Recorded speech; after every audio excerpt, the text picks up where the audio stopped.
Next we have mainframe computers. So as you can see here, mainframe computers. Mainframe computers are large computers available in different models, capacities and prices. So these mainframe computers are large computers available in different models, capacities and prices. The capacities of the early mainframe computer and today's computer are entirely different. So earlier the mainframes were available, and those mainframe computers and today's mainframe computers are totally different. Today mainframe computers are very powerful as compared to the earlier versions. Main characteristics of mainframe computers are: they have high capacity main memory because they have to process large amount of data at a very high speed. They support a wide range of peripherals. So there are a wide range of peripherals which can be connected to this mainframe computer. They can make uses of a large variety of softwares. So they can use large variety of softwares also. They are sensitive to variations in the atmosphere and hence are kept in controlled environment like air conditioned room. These computers are mainly used in multinationals, universities, military installations, etc. So next computer which we are going to discuss is mini computer. Mini computers are lower to mainframe computers in terms of speed and storage capacity. They are also less expensive than mainframe computers. Some of the features of the mainframes will not be available in mini computers. So as these computers are lower in compared to mainframe computers, so there are certain features which is not available in this mini computer. Hence their level of performance is also less than the mainframe computer. The keyboard and the monitor are remotely kept. Mini computers were introduced in 1960s. These computers are more powerful than microcomputers and support more than one users at a time. So it is more powerful than the microcomputer, which is the next we are going to discuss.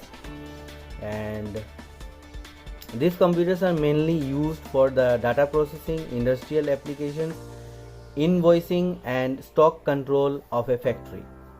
As departmental computers of large organizations in banking and airlines, they offer a limited range of peripherals also and software also. Okay, next we are going to discuss microcomputers. Microcomputers are also called personal computers or PC. Microcomputers are single user computer with their CPU on a single chip called the microprocessor.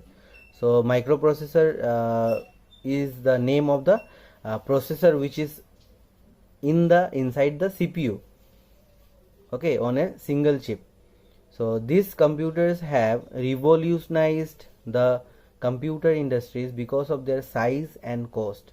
So the size is small and the cost is very less compared to the mainframe computer or supercomputer. So these computers can be used at home, in offices, business places, hotels, laboratories, etc. They can be used in common places. So that's why it is very very useful, you can say, for the common people. Some characteristics of microcomputers are: they are cheap and easy to use, they have low storage capacity, CDs and hard disks are used to store data. So here you can use CDs and hard disks.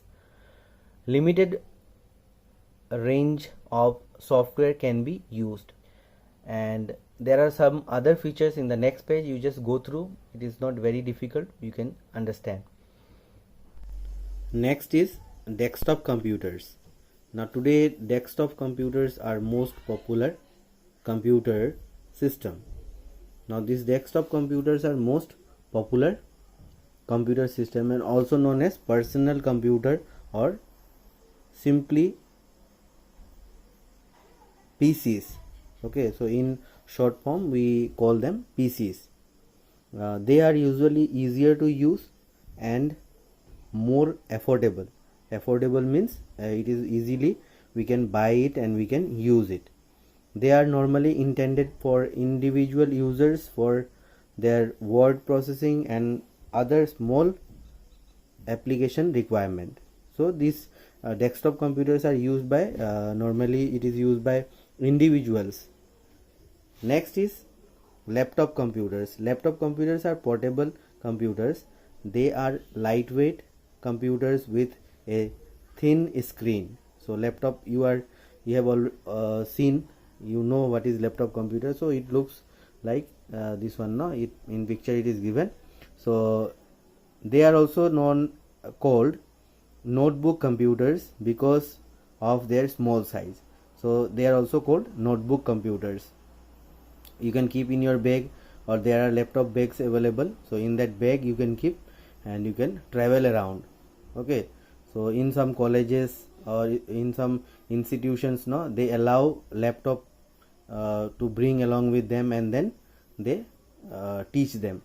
Okay, they can operate on batteries and hence are very popular with travelers. So travelers, those who are traveling, no, for business purpose or for maybe to study. So when you are traveling, you can do your work on laptop.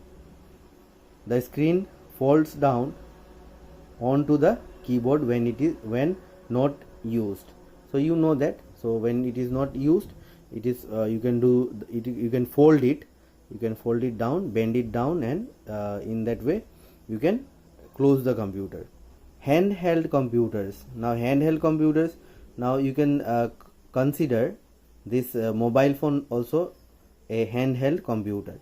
So handheld computers are personal digital assistants and they are pen based and also battery powered. They are small and can carry anywhere.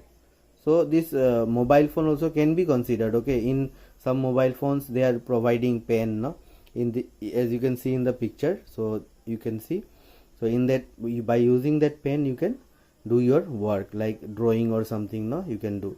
They are not as powerful as desktop or laptop, but they are used for scheduling appointments, storing addresses and playing games. So they are not very powerful, but you can do small tasks. Okay, like scheduling appointment. So when you have some appointment, you can just put the alarm or like this, no, small task you can do. They have touch screen which we use with a finger or stylus. So with a finger or with the help of that pen we can do our work on this handheld computers. So this is the last part, and then with this I end this chapter.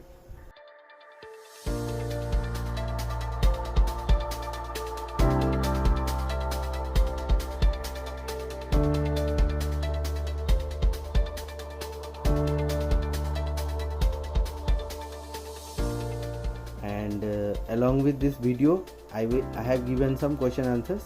So you write down those question answers in your notebook and have a wonderful day. See you in my next video.